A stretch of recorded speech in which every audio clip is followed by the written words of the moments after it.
Assalamualaikum warahmatullahi wabarakatuh. Waalaikumsalam warahmatullahi wabarakatuh. Biasa kalau pagi-pagi mah biar semangat dipantunin dulu ya. Iya. Beli ikan baunya amis. Cakep. Pas digoreng rasanya enak. Lapar. Ih, di depan kan banyak yang pada manis nih. Didoain dah biar pada duit banyak. Amin. Udah kenceng banget masalah duit. Iya. Tapi ngomong-ngomong dari mana ini Ibu? Dari Majlis Taklim Hidayatus Salafiyah Rancong Gintung 1. Rancong mantap Gintung 1. banget. Alhamdulillah nih pinter banget ibu-ibunya nih. Kalau urusan duit paling kenceng aminnya. Iya. Tadi aminnya kenceng banget. Emang udah bawaan perempuan bawaan 3. Yang pertama cemburuan, yang kedua ambekan, yang ketiga mata duitan. Cemburuan diajarin sama ustazahnya, ambekan diajarin sama gurunya. Mata duitan susah, gak ada yang ngajarin. Pakai lakinya nyari duit, nyimpen duit di mana be? Kecari baik. Karena pintar nyari duitnya. Masya Allah. Alhamdulillah hari ini bisa berkesempatan buat ikut ngaji lagi. Amin. Orang baik adalah orang yang lebih baik daripada hari kemarin. Datang ke pengajian, setel TV, lihat Cahaya Pagi di Trans 7. Wah. Jangan sibuk mikirin dunia mulu, Mak. Ya Allah, semua bakal mati. Orang kaya mati, orang miskin Mati. raja-raja Mati. rakyat biasa Mati. Cing Mumun masih ada nih Cing Mumun di depan. Cing Mumunnya masih ada di sini, kesian banget udah dibilang mati. Aduh. Datang ke pengajian tuh sibuk gawe mulu, sibuk kerja mulu. Ya Allah, Mak, nih kita bakal masuk ke dalam kubur. Kan di dalam kubur dibangunin lagi.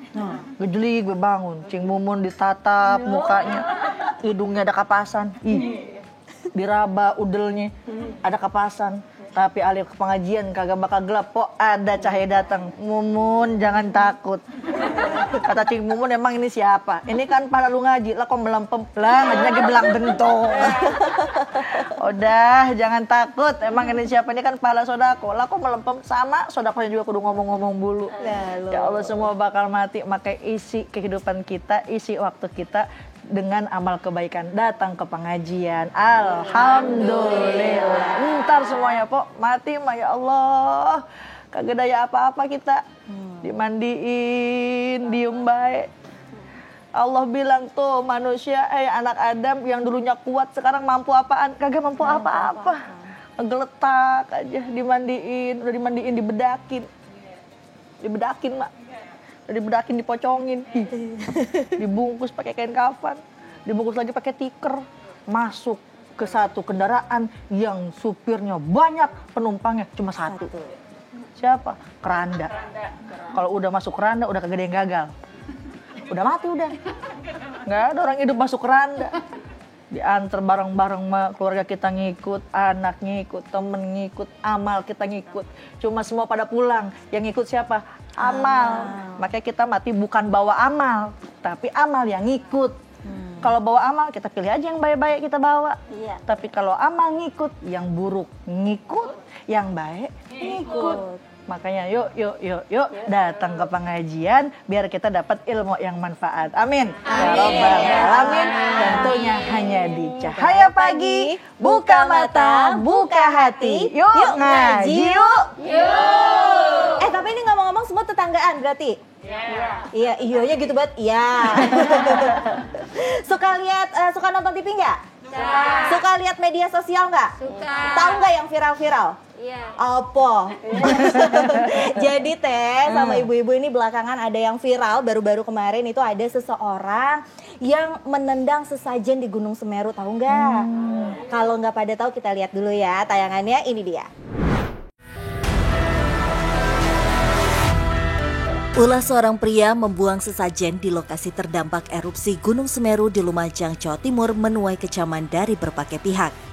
Dalam video berdurasi 30 detik yang viral di media sosial, tampak seorang pria mendekati sesajen di Desa Sumpit Orang, Kecamatan Pronojiwo, Kabupaten Lumajang, Jawa Timur pada Jumat sore. Ia kemudian membuang dan menumpahkan sesajen tersebut yang sebelumnya diletakkan dalam sebuah wadah. Wah, ini jadi perdebatan panjang. Nah, sekarang kita gimana sih Teh sebenarnya harusnya kita bersikap? Silakan Teh. Bismillahirrahmanirrahim. Di dalam surah Al-Baqarah ayat 83 dikatakan, A'udzu billahi minasyaitonir rajim.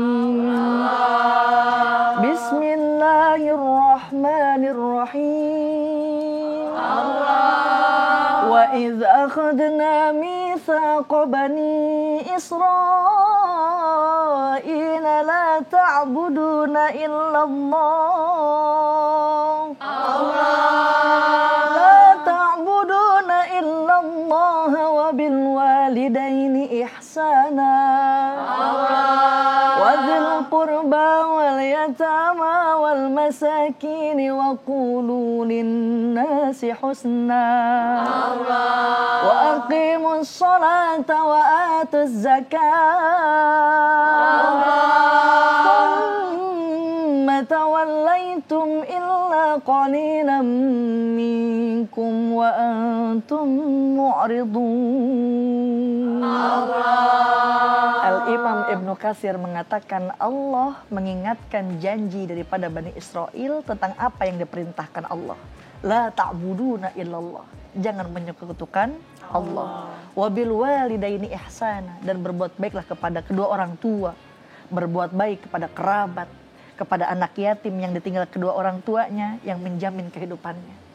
Wal masakin, dan orang miskin yang tidak menemukan apa yang akan dibelanjakan untuk kebutuhannya. Wa qulu linnasi husna, berkatalah kepada mereka dengan baik, dengan lemah lembut, termasuk kata Ibnu Katsir dalam hal ini amar ma'ruf nahi munkar, dengan cara yang ma'ruf, dengan cara yang baik. Shadaqallahul azim. Bu, Dek, Ibu, Adek. Kata Kareni akhir-akhir ini viral di berbagai media. Seseorang yang menendang adanya sesajen di kawasan Gunung Semeru yang baru 40 hari meletus. Oleh karenanya tema yang akan kita bahas ini tentang nendang sesajen. Ya, yang bikin sesajen itu salah menurut akidah Islam. Lain hal, lain cerita kalau emang orang punya akidah masing-masing ya. Tapi kita melihat dari sisi agama Islam. Yang nendang pun ya tidak benar. Agama itu akhlak. Maka jangan mudah menindak sesuatu yang dianggap mungkar dengan cara yang tidak baik. Rasulullah SAW mengatakan dalam sabdanya, man ra'a munkaran falyughayyirhu biyadihi. Barang siapa di antara kalian yang melihat kemunkaran, maka rubahlah dengan tangan. Fa'illam yastati, kalau enggak mampu, fabilisani, dengan lisan, nasihatin. Fa'illam yastati, kalau enggak mampu juga dinasehatin, fabiqalbih, doain sama hati kita. Wadzalika adhaful iman, dan itulah selemah-lemahnya iman dalam hadis riwayat Muslim. Syekh Ala Mustafa Naimah, seorang ulama yang soleh dari Alexandria, Mesir, mengatakan dzalika adhaful iman. Itulah yang paling doif atau yang paling lemah imannya. Apa? Dengan lisan bukan, dengan hati bukan, tapi dzalika adhaful iman, yaitu dengan tangan. Melihat kemunkaran lalu kita rubah dengan tangan, ibaratnya kalau anak kecil nakal kita main nampar aja. Ada sesajen kita main tendang aja. Dzalika adhaful iman, kata Syekh Ala Mustafa Naimah, itulah selemah-lemahnya iman. Pada zaman Rasulullah SAW, artinya nih Rasul masih hidup, masih ada. Ada seorang badui yang tiba-tiba kencing di dalam masjid Nabawi Asy-Syarif, di dalam masjid. Wah, semua sahabat udah marah kali ini. Yang satu udah ngeluarin pedang, yang satu udah pengen mukul, tapi lihat, unzur il akhlak Sayyidina Rasulullah Sallallahu Alaihi tahan, kata Rasul, biarin ia menyelesaikan hajatnya. Soalnya kalau dia dikejutan lagi pipis war, nantinya kok kita kagetin berpenyakit dia. Ya? Tapi kata Rasul tahan. Rasul malah nyuruh sahabatnya bawa air, bersihin, siram. Apakah Rasul marah? Tidak. Rasul membentak? Tidak. Apa yang Rasul lakukan? Rasul cuma diam, tidak menghardiknya. Rasul pergi meninggalkannya. Apabila ia tidak tahu, maka beritahu dengan cara yang baik. Begitulah akhlak agama kita. Ud'u ila sabili rabbik Cing Mumun lohok bae. Ud'u ila sabili rabbika bil hikmati wal mau'izatil hasanah. Serulah manusia kepada jalan Tuhannya Allah Subhanahu wa Ta'ala dengan hikmah, dengan pelajaran yang baik. Bantahlah mereka dengan cara yang baik. Sesungguhnya Allah dialah yang lebih mengetahui tentang siapa yang tersesat di jalannya dan Allah yang kasih dia petunjuk, ya. Wa ma bu'istu li utammima makarimal akhlak. Sesungguhnya kata Nabi, aku diutus untuk menyempurnakan akhlak. Dari kecil tak sedikit pun keluar dari jiwanya. Sopan dalam berkata, santun dalam bertutur, mengasihi yang kecil, menyayangi yang lemah. Itulah dia Muhammad Nabi Muhammad, Nabi akhirul zaman, rahmat bagi umat di seluruh alam. Nabi Muhammad bagai purnama di tengah malam. Nabi Muhammad bagai pelita, cahayanya di atas. Wahai kaum muslimin muslimat, sampaikan. Udah apal banget, tepuk tangannya mana? Keren. Yang tepuk tangan Cing Mumun kayak persis teman anak-anak.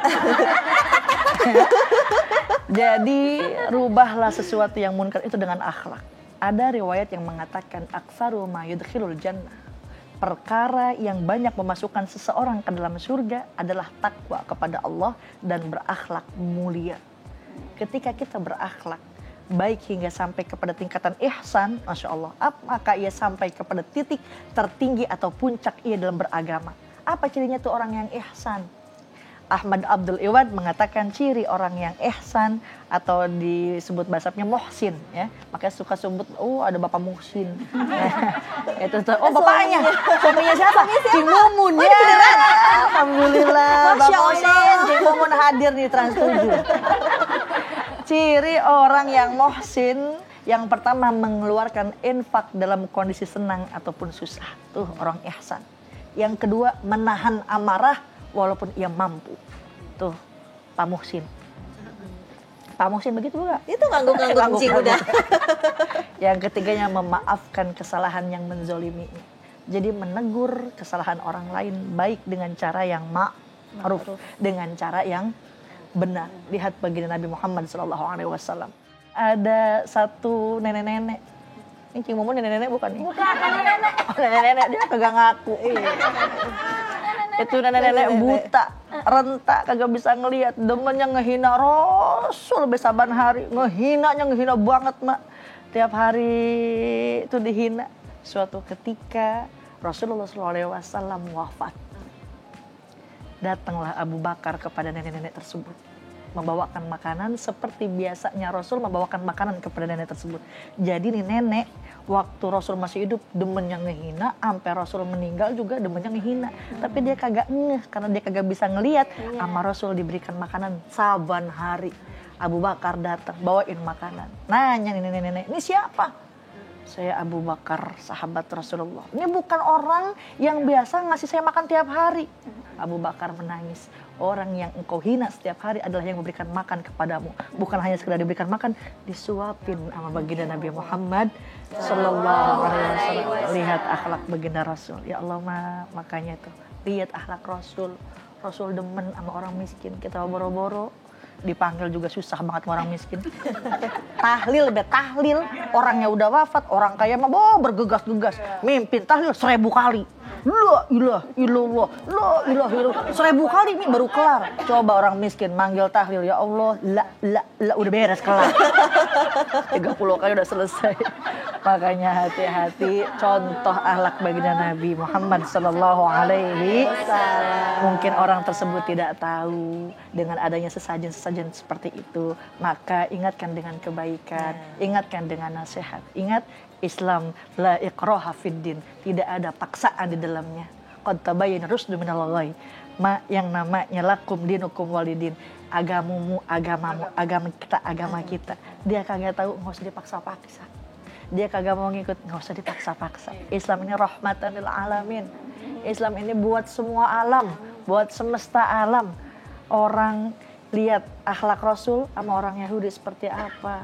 sama orang-orang Nasrani seperti apa. Sampai yang suka ngeludahin aja bisa masuk Islam karena akhlak Rasulullah Shallallahu Alaihi Wasallam. Makanya insya Allah ibu-ibu semuanya nih bakal jadi umat baginda Nabi, ngikutin sunnahnya baginda Nabi Muhammad Shallallahu Alaihi Wasallam. Wallahu ta'ala alam. Ada yang mau nanya nggak nih ibu-ibu? Ah. Siapa? Cepet cepet mau nanya. banget. Silakan, Boleh. silakan. Iya, Sini. alhamdulillah. Yuk. Oke, dengan ibu siapa? Assalamualaikum Bu Ustazah. Waalaikumsalam. Nama saya Ibu Mila dari Majelis Taklim Hidayatul Salafiyah, Ranco Gintung 1. Bingung Ranco di belah mana? Ya, kayaknya dari Mananya Wuhan. Indonesia gitu. Iya, Ibu Mila silakan. Saya mau tanya nih Bu Ustazah ya. Saya punya tetangga, dia rajin ibadah, sholat, ngaji, suka Ngumpul dah suka gitu. ngumpul. Tapi dia suka tidak bersosialisasi dengan masyarakat. Dia rajin ibadah tapi jelek akhlak sama tetangga gitu dah. Ya. Itu tangganya bukan nih? Ini yang mana yang mana? Lagi diomongin enggak ya? Kita diserbu nih. Oh iya dah. Insya Oke, Allah. baik. Silakan Ibu Mila. Terima Ustazah. Baik, ini rajin ibadah tapi emang nggak bersosialisasi dengan baik. Itu tangganya udah pernah lirik-lirik aja. Jangan apa kata kita nih Mila. Rasulullah SAW dalam hadisnya dikatakan, ya Rasulullah, sesungguhnya si fulan rajin sholat malam, suka puasa di siang hari, mengerjakan amal baik, bersedekah juga. Hanya saja ya Rasul, dia gangguin tetangga sama lisannya.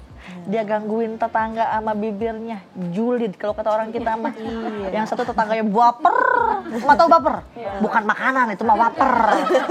Yang satu baper, yang satu julid. Apa kata Rasul? Tidak ada kebaikan kepadanya, dia termasuk penghuni neraka. Hadis riwayat Bukhari. Nauzubillahimin. Allah pesankan juga dalam Al-Quran. Ibu punya Al-Quran? Suka dibuka? Nah, dibukaan be doang. Iya, dibaca Ma, bacain Quran walaupun nggak sedikit, yang penting dawam. Saya contohin. Bismillahirrahmanirrahim. Alhamdulillahi rabbil alamin. Sadaqallahul azim. Kagak ngapa-ngapa dah. Dapat 2 ayat, besok terusin. Dawam namanya. Ar-Rahmanirrahim. Sadaqallahul azim. Ya Allah, kebangetan banget baca Quran. Insya Allah seminggu ibu hatam. Fatihah.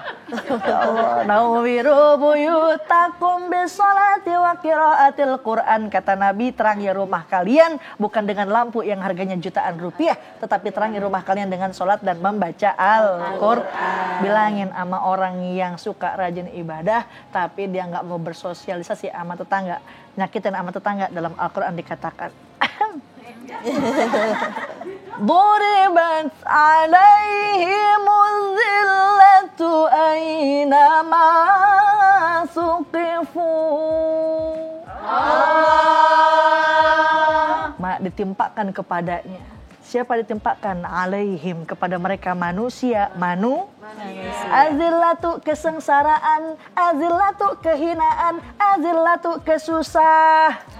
Aina masukifu, dimanapun tempat tinggalnya, tinggi rendah apapun jabatannya, illa bihabalim minallah, kecuali menjaga hubungan baik kepada Allah. Tapi tidak cukup hanya ibadah. Wahabalim minannas, dan menjaga hubungan baik dengan sesama manusia. Jadi orang tekun sama Allah aja, sama orang nggak mau bersosialisasi. Ingat, duribat alaihim azillah, ditimpakan susah, ditimpakan sengsara. Susah, Mak. Kita sama tetangga, kalau sama tetangga siapa yang mau nolongin? Betul nggak, Bu?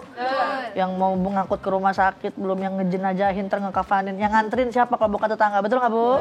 Oleh karenanya baik-baik, jangan terfokus selalu ibadah tapi lupa dengan berbuat baik sama orang lain, karena agama kita mengajarkan untuk berakhlak yang baik, berperilaku yang baik, insya Allah. Sekarang ada lagi nggak yang mau nanya nih? Cing Cing mau Mumun. nanya. Ayo Cing, nanya boleh dah. Maju dah, maju dah. Biar pada tahu nih, yang mana sih Cing Mumun? Ya, Cing Cing Mumung girang banget disebut encing. Biasanya emak. Oh biasanya emak. Neng. Neng Mumun. Silakan Cing Mumun. Assalamualaikum warahmatullahi wabarakatuh. Waalaikumsalam warahmatullahi wabarakatuh. Nama Ustazah, nama saya Haji Muniro dari Majlis Taklim As-Salafiyah Jalan Raco, Lancu 1. RT berapa? RT 11. Rumahnya belah RT mana 8 ya? apa 11? Ya, kayak kompak.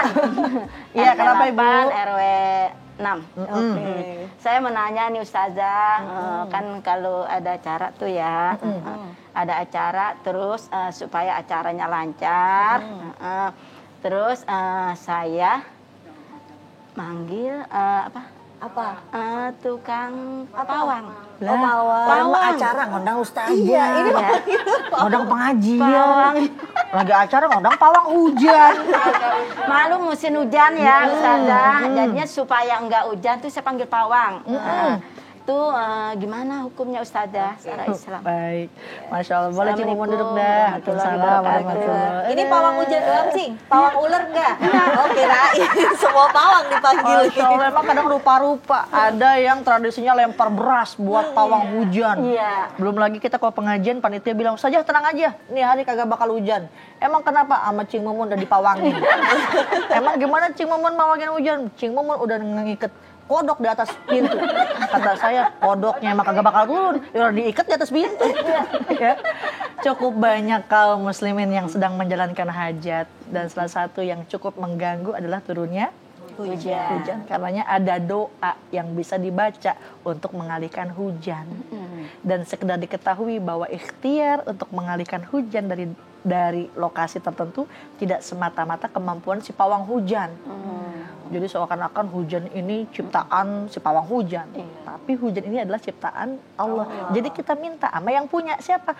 Allah. Dengan cara apa? Doa. Nah ini doa yang dibenarkan. Jadi bukan manggil pawang hujan. Emak doa sama Allah. Emak kalau doa gimana? Robana. Jangan atina mulu. Robana atina. Minta doa anak soleh, Robana atina lagi.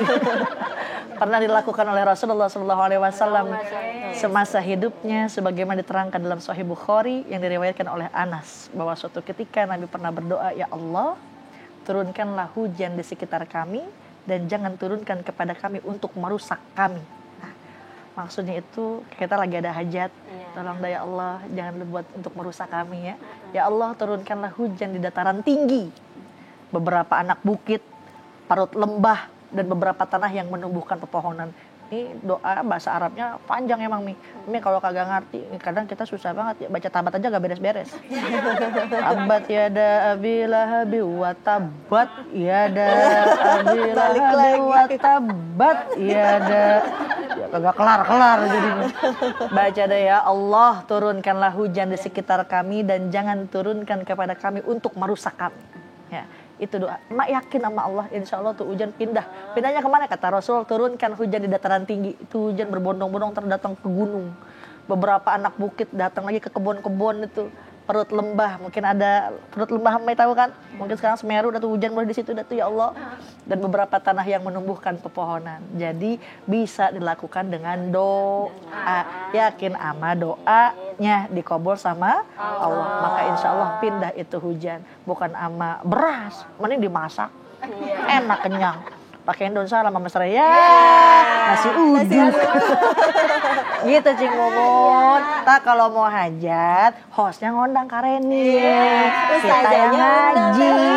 Emak-emak grup qosidah nampil. Insya Allah. Cara manggil pawang Tapi teh gini teh, yang namanya negara kita di Indonesia itu kan memang punya adat istiadat yang banyak dan berbeda-beda. Yang namanya juga dari Papua sampai Aceh itu semua kebiasaannya berbeda-beda. Nah, yang pasti harus kita lestarikan. Ini sebenarnya kita menyikapinya itu harus kayak gimana sih teh? Melestarikan adat ya, bagaimana hukumnya? Kita lihat adatnya yang seperti apa terlebih dahulu. Kiai Bistri Mustafa seorang ulama. Ada yang nanya, Pak Kiai, apakah benar ada tradisi 3 janda tidak boleh tinggal dalam satu rumah? Lah bingung kiainya. Gimana kalau tuh janda adik kakak? Cing Mumun sama adik-adiknya mau tinggal di mana? Kalau nggak boleh serumah lah, yang duanya tinggal di mana? Susah. Ada lagi tradisi yang lahir di hari Selasa Wage. Tidak boleh nikah sama yang lahir di hari Senin Legi. Tuh Legi kita enak dodol ya, Mak. Kalau terjadi nanti katanya susah rezeki. Ya Allah. Belum lagi ada tradisi kalau keluarga yang berkunjung di keluarga yang tinggal di pesisir pantai, jangan bawa nasi kuning. Ntar berpotensi kesurupan. Ngeri juga. Jadi pemikiran yang berbasis seperti inilah yang harus diberantas. Perkara yang tidak masuk di akal dan mustahil. Mustahil yang dimaksud adalah karena memastikan hukum Allah Ta'ala tidak pada tempatnya. Contoh, mustahil bagi Allah yang maha memudahkan, masa melarang 3 orang janda hidup dalam satu rumah? Kan?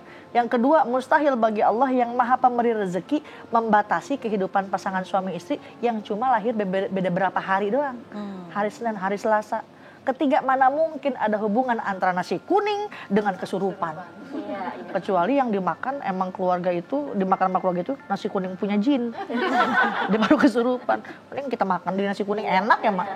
Adapun amaliah yang baik, yang bersandar pada semangat keislaman, tentu tidak termasuk pada bid'ah yang menyesatkan. Apa itu? Kayak ziarah ke makam orang tua, ya, orang yang soleh, berkunjung ke kuburan sebelum masuk bulan Ramadan, suka gitu kok. Iya, ziarah seseorang bisa mutlak mengingat kematian. Ya, maka kata Nabi adalah sebaik-baiknya nasihat mengingat kematian. Ada pula amalia membaca Al-Quran sampai khatam. Kan suka gitu ada khataman di sebuah rumah sebagai rasa syukur karena akan ada pernikahan, mungkin mau ada sunatan, nikahan. Bukan Cing Mumun yang nikah lagi, bukan. Udah bangkut-bangkut aja itu padahal Cing Mumun. Atau sebagai upaya agar keinginan si yang punya rumah itu dapat dikabulkan, ya. Jadi perilaku serupa itu adalah bentuk ikhtiar membaca Al-Quran, jelas kebaikan. Sedangkan Allah Ta'ala menyukai kebaikan. Jadi masuk akal kalau membaca Al-Quran diposisikan sebagai bentuk rasa syukur ataupun cara penguat doa. Belum lagi kalau disandarkan pada dalil-dalil hadis tentang keutamaan baca Al-Quran yang sekian banyaknya. Man qara'a harfan min kitabillahi falahu hasanah. Barang siapa yang membaca satu huruf dari Al-Quran maka baginya pahala.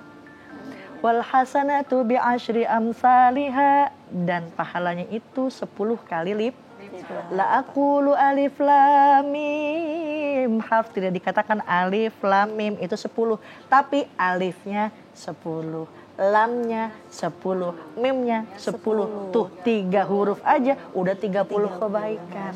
Jadi kalau adat-adat seperti itu, atau mungkin yang mencuci keris ya, atau lagi berbondong-bondong untuk menziarahi benda-benda pusaka, mungkin di situ ada sejarah. Kita tafaul mungkin ada sejarah di situ. Sejarahnya mungkin untuk mengagungkan syiar, karena kata Allah, wa may yu'azzim sya'airallah fa innahu min taqwal qulub. Barang siapa yang mengagungkan syiar Allah, Maulid ngagungin syiar Allah, Rajaban ngagungin syiar, itu adat istiadat yang bisa kita lakukan, kita jaga supaya apa? Kompak ngumpul bareng-bareng. Jadi terikatnya silaturahmi. Mak nih tangan 5-5-nya. Kalau dipakai kompak kerasa. Mak mukul 5-5-nya kerasa. Coba mak makan pakai jempol doang sebiji. Susah. 3 hari baru kelar, Bu. Iya, Bu? Nah, ini jari juga ada simbolnya. Jempol simbol buat pemerintah. Emak kerjaannya kalau dijempolin sama pemerintah udah beres urusan. Bagus. Ya, telunjuk buat siapa? Buat orang kaya. Orang kaya kalau udah nunjuk, udah kelar. Noh, masjid beresin. Madrasah beresin. Kelingking buat siapa? Guru, TNI, polisi, netral, kagak kemana-mana. Jari manis buat siapa? Buat orang muda. Nah, dinikahin, dikhitbah. Kelingking buat siapa? Buat Cing Mumun. Iya, buat mama. Ini kecil-kecil antep ya, Cing ya. Ya, Cing kalau ngupil pakai apa? Pakai kelingking, coba kalau pakai jempol. Susah. Nggak muat katanya. Iya, makanya kita kompak nih, bantu orang miskin, bantu semuanya dengan silaturahmi. guyub semuanya insya Allah, karena akidah kita yang berhaluan ahlus sunnah wal jamaah. Insya Allah adat istiadat kita lestarikan, tapi ingat jangan sampai mengganggu dengan akidah kita. Tetap akidah kita harus kepada Allah Subhanahu wa ta'ala. Allah ta'ala alam. Alhamdulillah, semakin tercerahkan dan semakin tahu sebenarnya harusnya seperti apa nih kita, dan yang paling penting adalah bagaimana kita harus berakhlak baik di tengah masyarakat. Tapi Teh, nggak terasa nih kita udah ada di penghujung acara. Terima kasih Bu-ibu udah hadir di studio. Terima kasih juga untuk pemirsa Cahaya Pagi yang menyaksikan di rumah, dan jangan lupa untuk terus menyaksikan program Cahaya Pagi di waktu dan jam yang sama. Saya Rani Risti dan juga Teh Liza Aziza pamit undur diri. Wassalamualaikum warahmatullahi wabarakatuh. Waalaikumsalam warahmatullahi wabarakatuh. Sallallahu ala Muhammad sallallahu alaihi wasallam.